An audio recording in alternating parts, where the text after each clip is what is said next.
ঠাকুর শ্রীরামকৃষ্ণের জন্মস্থান পুণ্যভূমি কামারপুকুরে অবস্থিত শ্রীরামকৃষ্ণ সারদা বিদ্যা মহাপীঠ বর্তমান পশ্চিমবঙ্গের শিক্ষা মানচিত্রে একটি গুরুত্বপূর্ণ সংযোজন। 1959 সালে প্রতিষ্ঠিত এই শিক্ষা প্রতিষ্ঠান বর্তমানে বর্ধমান বিশ্ববিদ্যালয়ের অধীন। এই কলেজের বর্তমান ছাত্র সংখ্যা 2500, শিক্ষক আছেন 70 জন। বর্তমানে এই কলেজে 13টি বিষয়ে 4 বছরের মেজর কোর্স এবং 15টি বিষয়ে 3 বছরের মেজর কোর্স পড়ানো হয়। কলেজের পরিকাঠামোর মধ্যে একদিক দিয়ে যেমন আছে স্মার্ট ক্লাসরুম, ল্যাবরেটরি, হস্টেল, খেলার মাঠ, তেমনি eco club, cultural club, women cell, anti ragging cell, backward class welfare sub কমিটির মতো প্রতিষ্ঠান এবং একটি অত্যন্ত সমৃদ্ধ গ্রন্থাগার।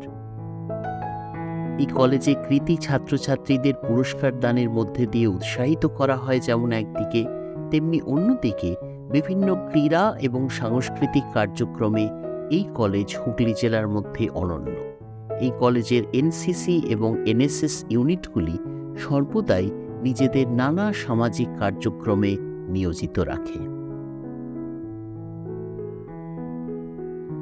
এই কলেজে যেমন আছে গভর্নমেন্ট স্কলারশিপ এবং স্টুডেন্ট ক্রেডিট কার্ডের মতো ছাত্রছাত্রীদের জন্য সরকারি সুযোগ সুবিধা, তেমনি খেলার ক্ষেত্রে বিভিন্নভাবে ছাত্রছাত্রীদের উৎসাহ দানের জন্য সর্বদা আমরা প্রয়াস করে থাকি। এই প্রতিষ্ঠান সামাজিক ক্ষেত্রে পরিবেশ সচেতনতা, ন্যাশনাল ইন্টারন্যাশনাল সেমিনার অনুষ্ঠিত করা এবং সঙ্গে সঙ্গে নানা ধরনের শিক্ষামূলক কার্যক্রমের মধ্যে দিয়ে ছাত্রছাত্রীদের উৎসাহিত করে। আমরা সকল ছাত্রছাত্রীকে এই প্রতিষ্ঠানে স্বাগত জানাই।